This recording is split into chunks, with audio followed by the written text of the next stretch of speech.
Hello everyone, welcome back to my channel. This season we are baking bread again. What type of bread are you making this season? We are making rose bread. Here I have my flour and some yeast. I just added yeast to the second bowl, and here I have some sugar. You know, sugar helps the bread the taste and also the yeast to rise, and also some salt. And now I have this secret ingredient, and this is the rose extract. Guys, when I pour it in, you will notice the color. Can you notice some pinkish color? Yes, that is just the rose extract, and it tastes so lovely. It makes the bread smell nice. You need to try out this bread recipe. I'll be adding some cocoa powder to the second mix, and that will be the chocolate mix. So I mix it all together with the help of this whisk to get all ingredients firmly incorporated. This is it for the first bowl, and then the second one I'll do the same thing. I have all ingredients here: the salt, the sugar, the flour, the yeast. I'll be linking all ingredients used in the description box. I just whisk it together and make sure everything is nice and firm and lovely. That is just what is happening at the moment. Guys, do you like this bread? Will you be making it? I hope you do. Or what type of bread are you making? I hope you try out this. So now I added some salt. I just added egg. This is one egg but split into two. One egg split into two for this quantity. This is 3 cups of flour each. Each bowl contains 3 cups of flour with one egg split into two. Next, I add some water. This is lukewarm water, not hot, not cold, just lukewarm. I'll use this to knead the flour, which will turn to dough. So with clean hands, guys, make sure you have your hands properly washed before you do any of this with your bare hands. So I knead this, and I knead it for about 7 to 10 minutes each. Each of the dough will take me 7 to 10 minutes. I knead it. I have to knead it till I get that lovely texture, until it is firm and elastic without just tearing apart easily.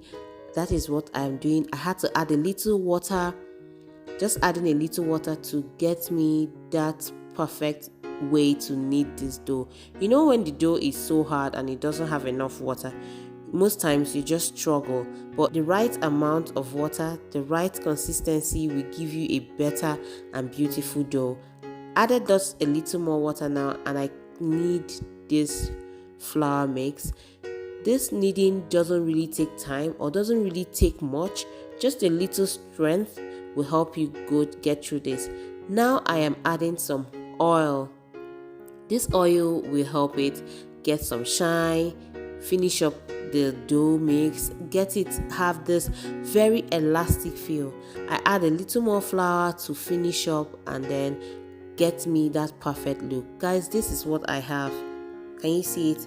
Just a closer look at the camera and you can see how nice and well shaped it is. For the second bowl, which is the chocolate part of the bread or the chocolate bread, I do exactly the same thing I did as the first dough. Just knead and knead for about 7 to 10 minutes, and when I am done, I'll be also adding some oil, just like I did the first time.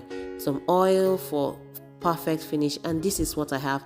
Now I'll cover it for about 1 hour. The 1 hour is for the first rise, guys. This 1 hour will make the dough rise. Depending on the temperature of your kitchen or your bakery, it also helps to facilitate how it rises. Now guys, I am making some cream. This is a whipping powder, and I'll be adding some very cold milk to it. Afterwards, I will whip it and you see the fluffy and beautiful cream.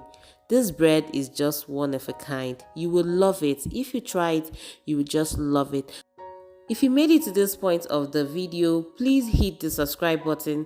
Please subscribe to my channel and always look forward to various food content. Now we are done whipping this cream. I have to put it into the piping bag. This piping bag is just one, and it is enough to contain the whipped cream.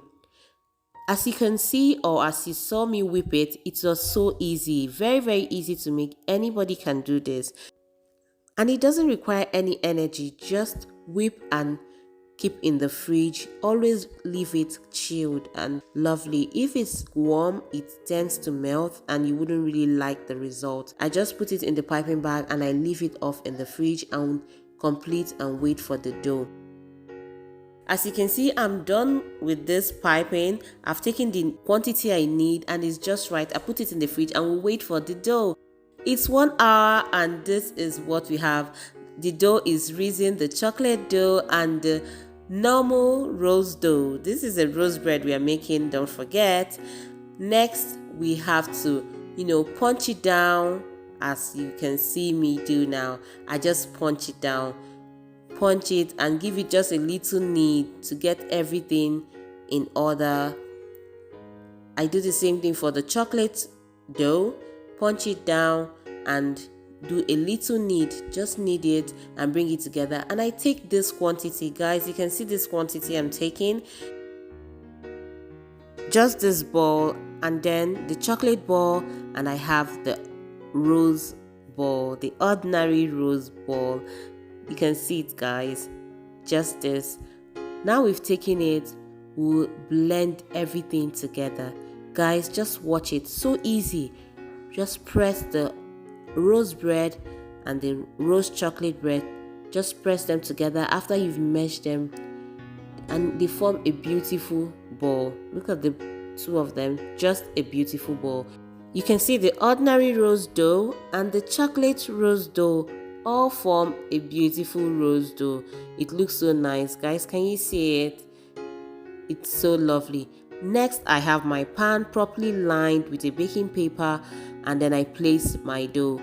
I really like how they are. I like how they look.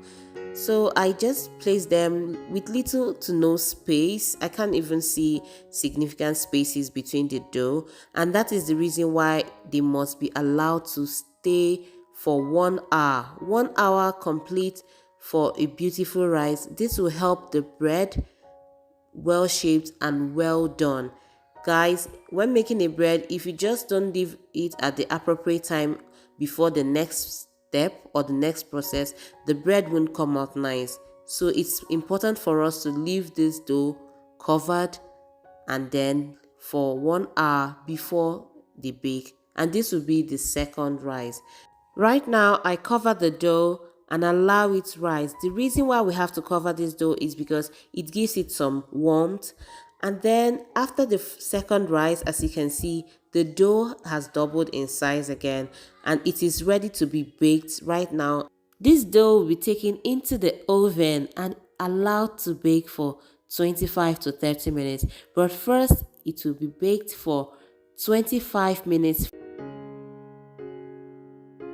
Making bread requires you to be careful, because if you're not being careful and if you don't do things at the appropriate time, your bread won't come out nice. It may come out doughy, it may come out burnt, or simply not just nice.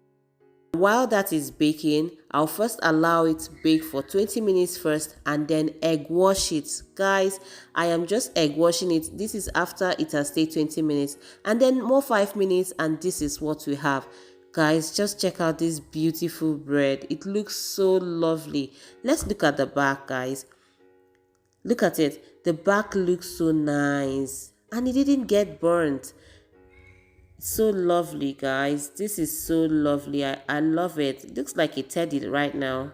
Not even a heart shaped again. But I love it. It's so beautiful. So the next process, I create a hole.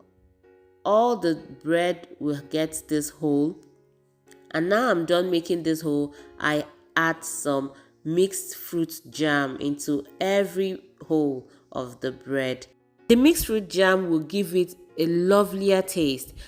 Next, I am piping in the cream. Guys, remember the cream you saw me mix? Yes, I am just piping it into the bread and also on top of the bread, and look at it, looks very lovely. This is not just your random bread, guys. It looks lovely and it also tastes lovely. Next, I'll finish it off by adding some heart-shaped lollipops. Look at it, it looks so amazing. Guys, really be trying this bread recipe. It's also important for us to check the insides of this bread to know whether it's nice and lovely and not doughy. Let's just check it out and see. Wow, it looks nice, guys. Thank you so much for watching.